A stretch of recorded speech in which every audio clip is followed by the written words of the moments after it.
Volgens se tema is geloofsvuur in Februarie. Geloofsvuur in Februarie. Ons lees op 'n paar plekke, veral in Handelinge, oor die uitstorting van die Heilige Gees wat Pinkster is. En ek sê altyd vir mense, as iemand vir jou vra wat is Pinkster, dan sê jy dis Jesus wat sy belofte nagekom het. Hy het gesê, ek sal julle nie soos wese alleen hier op aarde los nie. Ek sal vir julle 'n ander trooster stuur, die Heilige Gees. En hy het opgevaar hemel toe en hy het sy Heilige Gees uitgestort. En dan praat hy van tonge van vuur. En ek dink soms verstaan ons nie geloof reg nie. En ek het al soveel keer in my lewe en in al die jare wat ek in die bediening is, probeer om aan mense te verduidelik wat geloof is. En ek bid regtig waar dat jy vanoggend iets van geloof sal snap. Want geloof is nie iets wat jy net gebruik wanneer jy lus het om, of het nodig het, of geloof is deel van jou lewe. Ek wil amper sê, dis deel van wie jy is. As jy sê jy's 'n gelowige, dan weet ons jy sê jy glo in God. Maar die Bybel kom en sê, die duiwel glo ook. En hy sidder want hy weet wie God is. Hy weet presies wie God is. En as jy 'n gelowige is, dan beteken dit dat geloof deel is van wie jy is, deel is van jou karakter, deel is van jou hele menswees. Jy is 'n gelowige. Nie omdat jy gesê het ek glo nie. Dis wie jy is. Ek wil amper sê, die Engels sê so mooi, hy sê, it's born within you. Dis gebore binne jou. Die oomblik toe die Heilige Gees in jou is jy gebore uit die Gees. En dis hoekom geloof nie iets is wat jy gebruik nie. Dis deel van jou. Jy moet 'n lewe van geloof lewe. En daarom op hierdie 1 Februarie is die nuut van Januarie met al sy voornemens en nuwe kalender en nuwe beloftes en al daai nuwe dinge is nou verby. Ek wil amper sê, jy het nou net weggespring in die jaar. Maar ek het voor die diens al gesê, ek kom agter dat daar alreeds mense is wat hier in Februarie alreeds, ek wil amper sê, 'n rat of 2 gemis het. As mense wat ek kan sien en ervaar alreeds op hierdie 1 Februarie kom en miskien in Januarie alreeds moet verloor het. In Januarie alreeds gevoel het, seker ook nie my jaar nie. Maar ek wil vanmôre vir jou sê, jy moet iets doen om daai vuur aan te wakker. Want my waarskuwing aan jou vandag is, weet dit, die vyand sal en wil alles in sy vermoë doen om jou geloofsvuur te blus. Of hy jou kinders wil gebruik, of hy jou huweliksmaat, of hy 'n vriend, 'n vriendin, 'n beste vriend, 'n beste vriendin, jou werk, jou omstandighede, die weer, dit maak nie saak wat nie. Op een of ander manier wil hy die vuur binne jou blus. Wees wakker en waaksaam. En in hierdie Februarie, wat vir baie mense die kortste maand is, bid ek, dat jy hierdie Februarie van 2026 nooit sal vergeet nie. Ek bid dat jy die geloofsvuur sal ontdek, wat God nog altyd wou gehad het, jy moet ontdek. Maar alleenlik onder die leiding van die Heilige Gees. Nie uit jouself uit nie. Dat wanneer jy spreek, jy werklik waar geloof wat God eer sal spreek. Die Engels sê, not to boast in myself, Nie om te brag oor jouself nie, maar om God te eer. Want dis hy wat daai geloof vir jou gegee het. Februarie is dalk die maand wat jy Januarie se geloof moet toets. Die dinge waardeur jy is al reeds in Januarie. Miskien moet jy Februarie gebruik om te kyk, waar trek ek? Wil jy regtig net hierdie jaar weer survive? Of wil jy regtig waar groei in God? Te veel Christene begin 'n nuwe jaar met soveel ywer en planne en drome en alles, die opgewondenheid. Maar nog voor dit Februarie gekom het, het iets gebeur. En die vyand staan reg om te fluister en te sê, dalk volgende keer, dalk volgende maand. Probeer maar weer. Weet jy wat, dalk volgende jaar. Maar jy kan, want God is binne jou. Die eerste ding wat jy kan doen, om seker te maak dat daai geloofsvuur jou deurdra tot Desember toe, is aanhoudende gebede en aanbidding. Ek hoop dat jy weet dat gebed nie 'n monoloog is nie. Dis nie net een wat praat en een wat luister nie. Dis 'n dialoog. Dis jy praat en God antwoord. Of God praat met jou en jy luister. Dis nie 'n monoloog wat ek hier voor staan en almal moet stil bly en net luister nie. Dis nie wat gebed is nie. Gebed is ons praat. En dis een van die goed wat ek regtig probeer om hierdie jaar in my eie lewe te doen is om regtig meer te luister. Vir julle wat my ken sal weet, dis vir my soms moeilik. Ons sê altyd, 'n kind het klaar 'n antwoord nog voor hy die sin klaar gemaak het. Nou, ek sal dan seker, maar is ek nog steeds 'n kind. Want ek het soms 'n antwoord, as iemand so begin, dan wil ek klaar die antwoord gee. En ek het gebid en gesê, Here, help my om beter te luister. Help my om stil te word en mooi te luister. En almal van ons weet hoe dit voel. Want almal van ons was op 'n stadium 'n kind gewees en as iemand met jou praat, dan hardloop jou gedagtes al klaar en jy maak jou eie prentjie. Ek het eendag 'n ding gesien wat twee mense so voor mekaar staan en dan staan die een, het iemand al ooit voor jou gestaan en dan terwyl hulle praat, dan dink jy by jouself, hierdie ou praat nou die grootste nonsens onder die son. En dan smile jy maar net vir hom en dan sê hy, ja, sjoe. Maar diep binne jou dink jy regtig ek is so stupid. En dan so nou en dan is 'n paar van ons braaf genoeg om te sê, ag man, shut up, jy praat nonsens. Gebed is nie net jy wat praat nie. God nooi jou uit om jou gevoelens, jou begeertes, jou alles aan hom bekend te maak. Maar hoor mooi wat ek sê, dis 'n dialoog. Hy wil ook praat.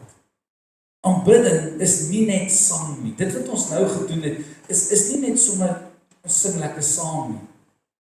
Dis 'n geleentheid wat geskep word, waar die teenwoordigheid van God gebou moet word, sodat geloof, genesing, wat ook al dit mag wees, kan begin werk. Ons sing nie net omdat dit maar iets is wat ons moet doen nie. Ek het al baie keer vir mense gesê, as jy voel jy wil nie vandag saam sing nie, jy het regtig net soveel uitdagings in jou lewe, wees net stil. Sluit net jou oë en laat net toe dat die Here met jou praat. Dis 'n geleentheid wat ons wil skep sodat God met elkeen van ons kan werk. Sodat God met jou kan praat, want ons is so besig hierdie week en dis altyd 'n geraas om ons. So aanbidding is nie ons sing lekker saam nie. Ek wil graag met u deel en baie jare terug het ek met 'n groot ding in my rug gesit en vir baie jare lank en ek het gebid en gesmeek en gealles en ek dan salf hulle my en hulle bid vir my en dan gaan ek terug na Dr. Marlene toe daar in Rustenburg en sê, Dok, kom ons neem extra, ek glo ek is gesond. Dan sê sy, hoe voel jy? Dan sê ek, nee, ek voel nog nie helemaal reg nie, maar kom ons kyk. En ek het dit seker 3-4 keer gedoen. En jare later besluit ek, nee wel, dit is seker nou maar hoe dit is. Dit is my eie skuld, hulle sê, moenie verder rugby speel nie, wat weet die dokter en wat weet my ma en wat weet die ene nou. Ek is mos 'n man. So jare later toe maak ek vrede, ek het nie geluister nie, seker maar my skuld, is okay. En ek stoei oor iets anders met die Here. En terwyl ons besig is om te aanbid, dit was nog daar by Pastoor Louis Meise gemeente in Rustenburg, terwyl hy besig is om te aanbid en die gemeente te sing, praat ek met die Here in my gedagtes oor die ander uitdaging wat ek het. En ek vra, Here, hoor U my nog? Ek sien nie antwoorde nie. Ek weet nie wat aangaan nie. Ek is besig om moedeloos te word. En God sê vir my, ek sal jou rug gesond maak, om aan jou te bewys, ek hoor jou nog. En in een oomblik is ek net gesond. Is die pyn weg, is die rugkussing net daar, wat jarelang nie daar was nie. Ek en Belinda was net so 'n paar maande getroud gewees. En dis hoekom ons aanbid. Ons sing nie lekker saam. Dis 'n geleentheid waar jy net jouself voor die Here kan stel en sê, Here, dis my hart. Geleentheid waar ons die Heilige Gees kan toelaat om te werk, soos ek sê, omdat daar soveel geraas soms daar buite is. So hoor mooi wat ek sê, Handelinge 2 wys vir ons die ontstaan of die geboorte van die kerk het gekom deur 'n gebedsbyeenkoms wat afgesluit het in 'n lofprysingsbyeenkoms. Hulle het saam gebid en toe die Here begin werk het hulle later om begin loof en prys. Dis die ontstaan van gemeente. Hulle het nie 'n klomp wette en alles neergelê en toe kies hulle 'n klomp manne en sê, okay, kom ons begin 'n kerk nie. Nee. Hulle het gebid, Jesus kom en sê, my Vader sal huis van gebed wees.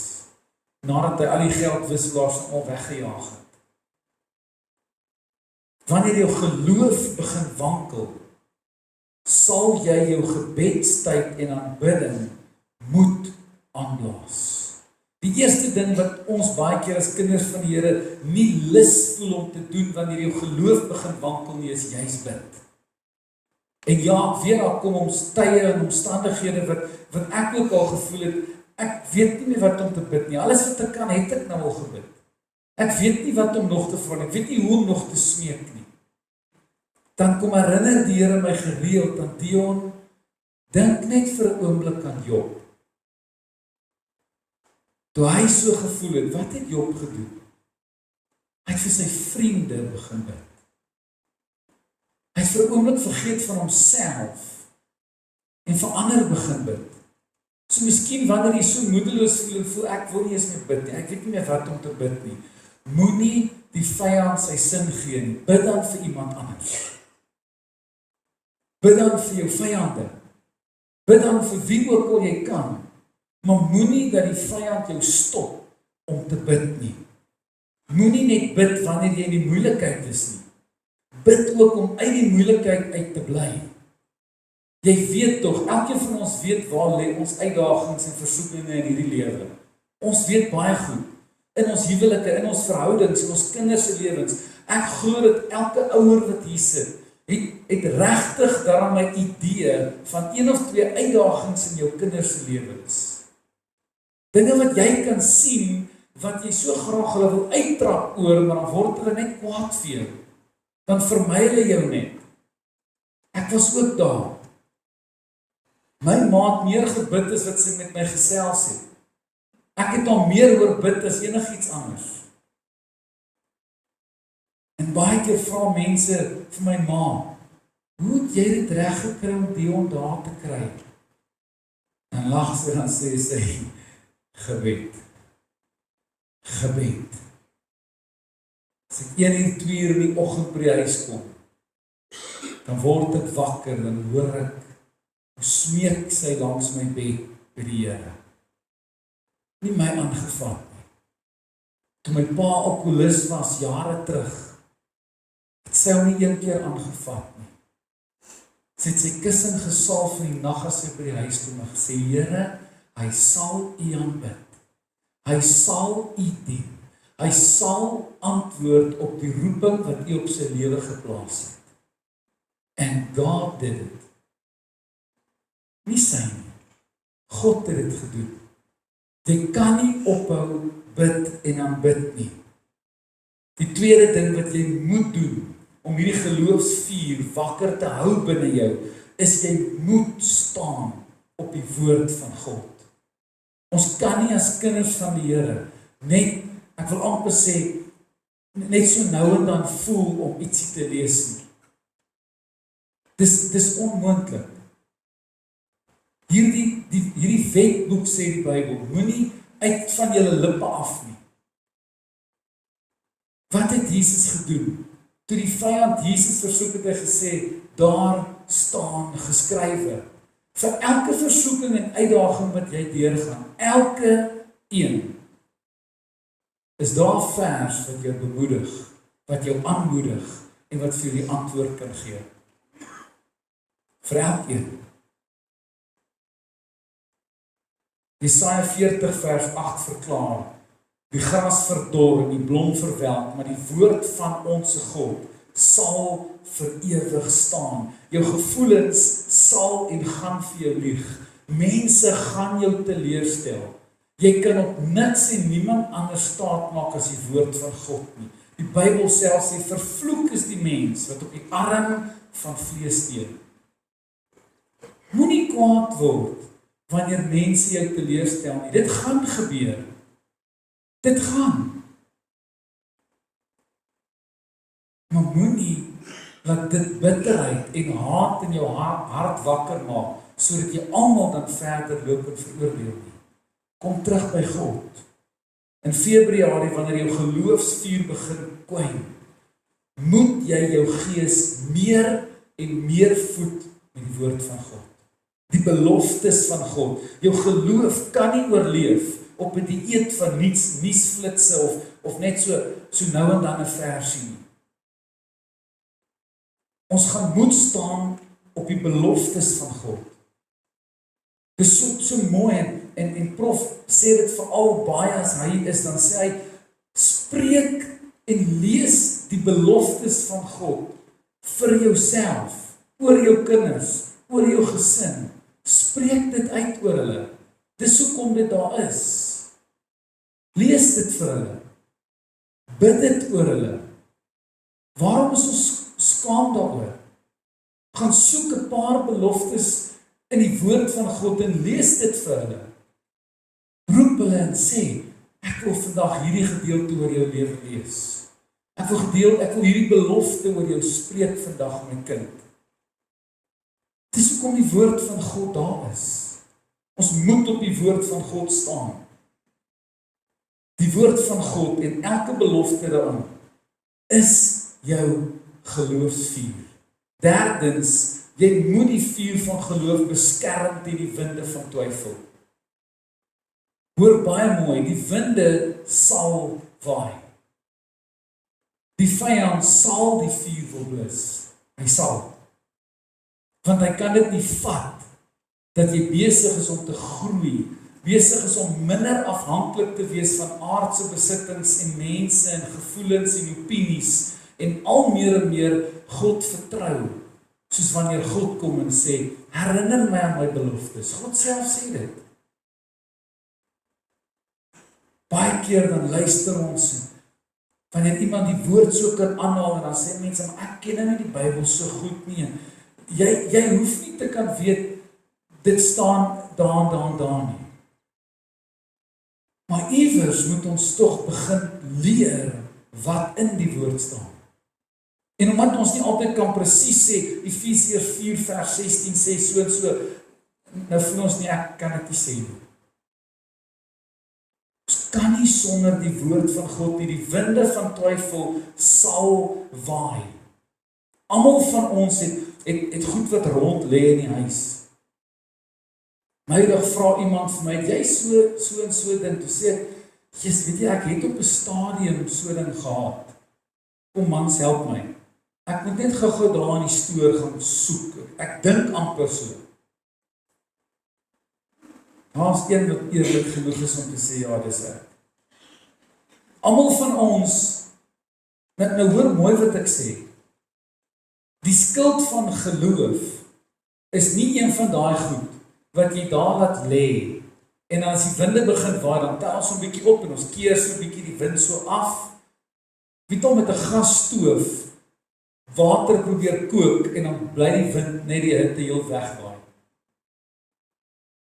Nou wat die vyand doen is hy draai net die wind die hele tyd. En jy hardloop al in die ronde en jy probeer alles toepak en die en daan. Jy kan nie sonder die skuld van geloof as deel is van die wapenrusting, daai winde keer nie, maar hoor wat ek sê, die winde sal waai.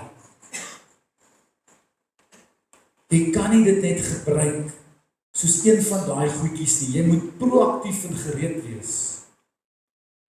Ons moet ophou om te sê, die oomblik as die wind begin waai, ja nee, daar gat hy alweer. Gelukkig het my ma my van jongs af geleer, in haar huis sê jy nie hoe die duiwel is alweer los nie. Want sy het hom jare terug uit die huis uitgejaag. Vra my ma, sy sal julle sê. As iemand vir haar sê, die duiwel is los, dan sê sy, waar? Hoe weet jy? Wat het gebeur? Alles op hierdie aarde kan ons nie elke keer net probeer so 'n bietjie so toe skuif en die duiwel is los. Die Bybel waarsku ons, hy loop rond soos 'n brullende leeu, hy is nie tevrede dat jy begin glo en staan op God se woord nie. En al wat hy doen is, hy stoot net so 'n bietjie die wind. Hy druk net so 'n bietjie die wind. Baie jare terug, toe Keegan so, ek dink nie as hy was 'n jaar oud nie, gaan ons saam met 'n klomp vriende en ons gaan kamp daar by Hartbeespoortdam. En ons vang vis. En hier reg langs ons, ek staan nog al hier op die punt, want ek het nou gedink, ek is 'n professionele engelaar. Het nou kom pla hierdie ander klomp vriende, ek weet nie of hulle kan vis vang nie, ek sê, ek sit hier op die punt. En net so rukkie later trek hier so Chinese kar in, of 'n Japaneese kar, wat ek nie die maak eers geken het nie. En dan klim een man uit, en hy begin daar tent opslaan. En hy het so halfpad gekom, toe sien ek nie, hy gaan nie regkom nie.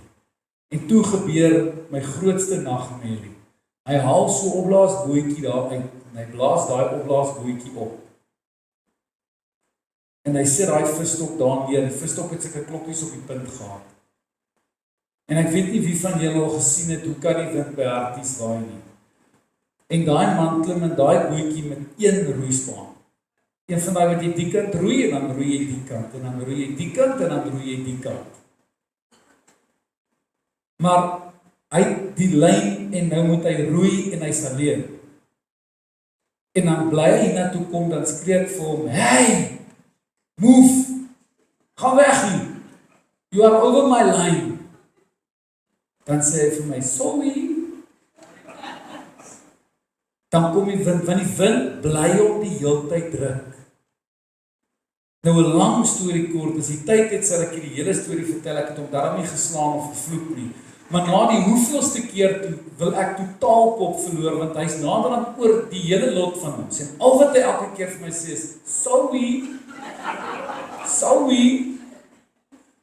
En vandag nog in daai vriendekring van ons, as iemand iets sê, dan sê ons, sorry. Die wind gaan jou druk. En as jy soos daai man in 'n vreemde land is, wat jy nie eens Afrikaans of Engels kan verstaan nie, en jy sit stoksiel alleen in daai bootjie, en jy moet die vislyn invat, en jy moet roei, en jy moet teen die winde, you're not gonna make it. Jy gaan dit nie maak nie. Jy het 'n stuurman nodig, om daai boot vir jou te beheer. Jy het die gees van God nodig, om daai boot te stuur. En baie van ons spaander en ons sorry net ons hele lewe lank. Klim uit die boot uit. Toe hy uiteindelik uit daai boot uitklim, na ure se gesukkel, toe kan hy in elk geval geloop het tot waar hy tot dusver geroei het. En al wat hy sê, sorry, kind van God, die winde gaan waai. Julle geloof is nie naïef nie.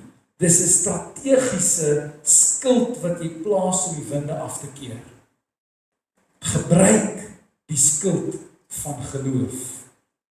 Vierdens, jy moet die vuur aanwakker deur getuienisse en herinneringe.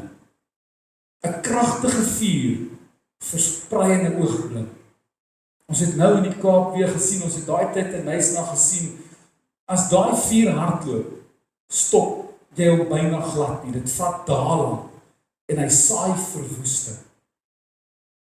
Nou hoor mooi wat ek sê, hoekom is dit altyd so, dat net slegte en kinderstories en slegte nuus in 'n oogwink versprei soos 'n veldbrand buite beheer, maar wonderwerke en getuienisse nooit nie?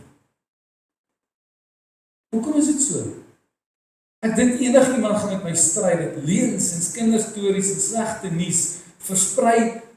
Jy's nog dis nog besig om te gebeur, dan weer die helfte van die dorp betaal. Hoekom gebeur dieselfde nie met getuienisse en wonderwerke nie? Kan ek vir sê hoekom? Want die vyand kry dit reg, laat ons wonderwerke betwyfel, maar leuns nie. Hoekom twyfel ons nooit aan 'n leuen of 'n kinderstorie nie? As hom mooi gesegde, ons eet hom so soetkoek. En ons vertel hom soos 'n predikant oor, in vol detail. And we add a little more. Maar die oomblik is ons hoor van 'n wonderwerk wat gebeur het.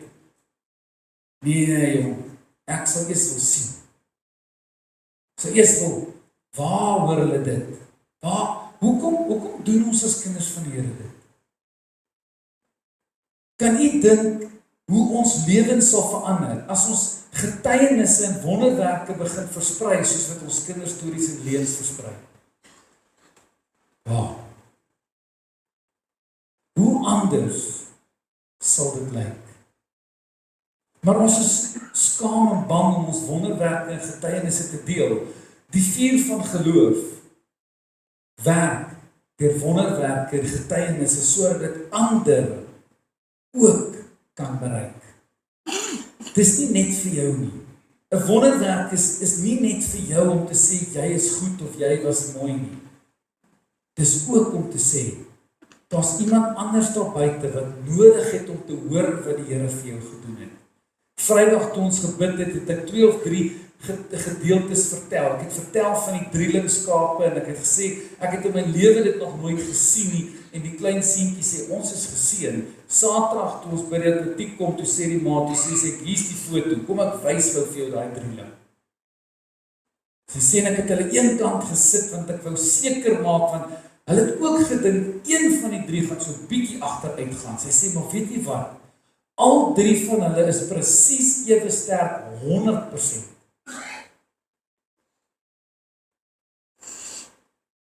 Na 1 of 2 van daai goede wat ons Vrydag oor gesels het soveel mense vir my gesê, Dion, ek gaan ook nou in my lande inloop en die naam van die Here oor my land bespreek. Ek gaan ook nou die Here vertrou om 'n wonderwerk te doen, maak nie saak hoe dit op hierdie stadium lyk nie.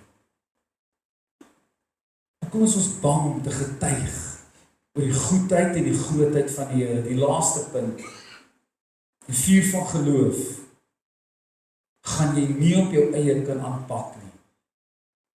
Jy gaan die vuurvegter, die Heilige Gees, moet vertrou. Ons gaan moet meer gehoorsaam wees aan die Heilige Gees.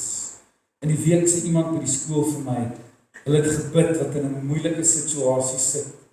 Hulle het gebid en stil geword.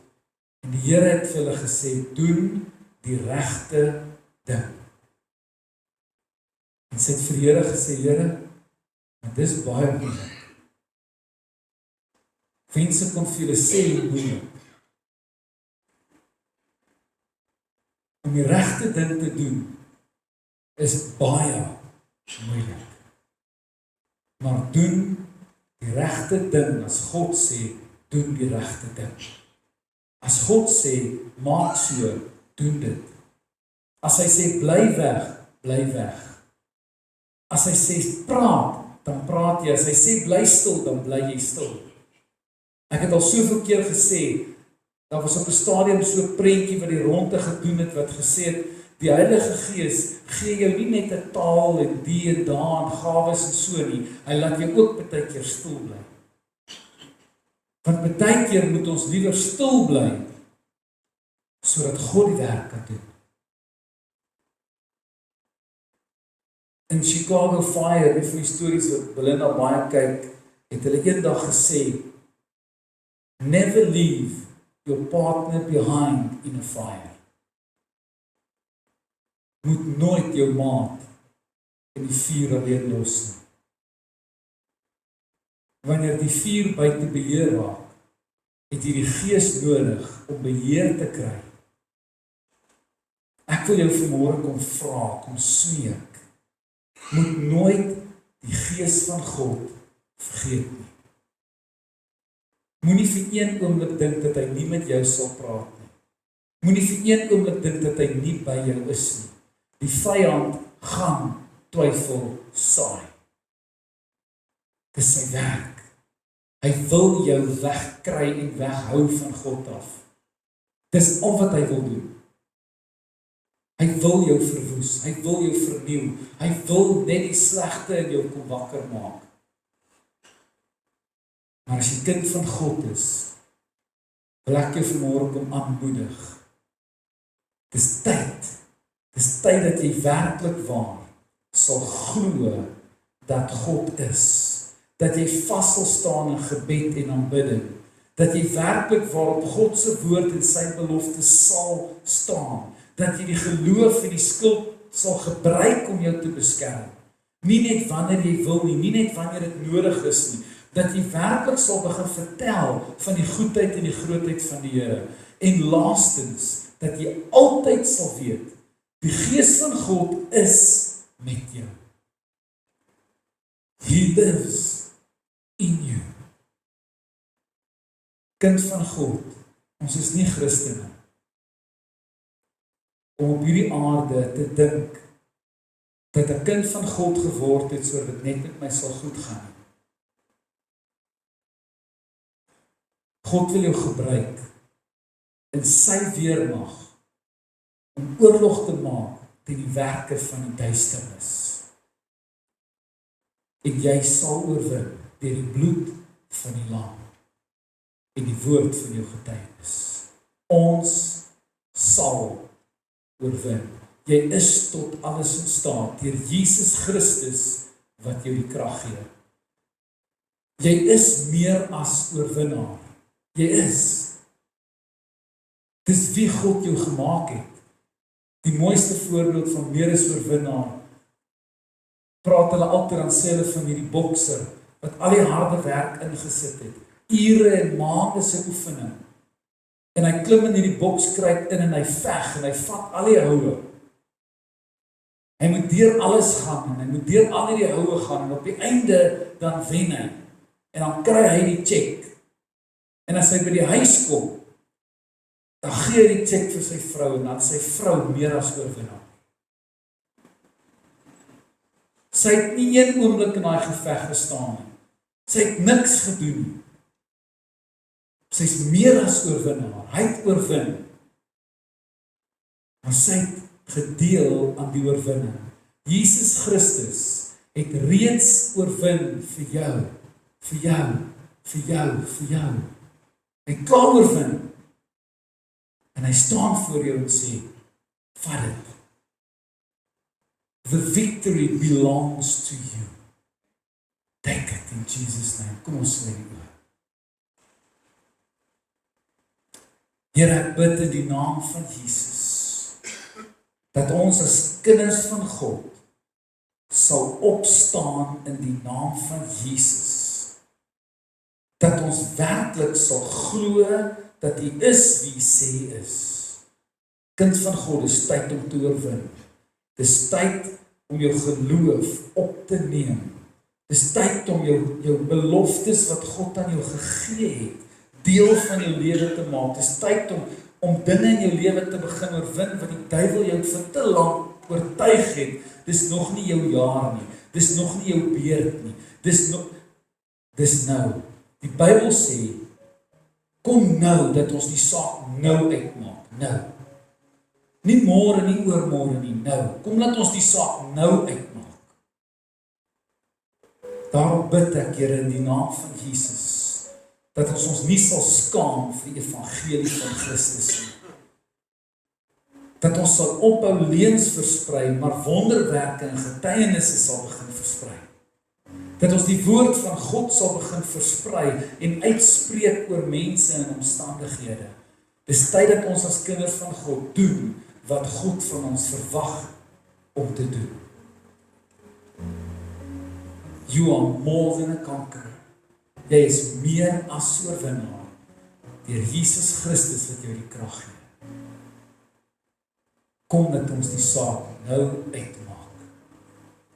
Ons eer U in Jesus naam. Amen.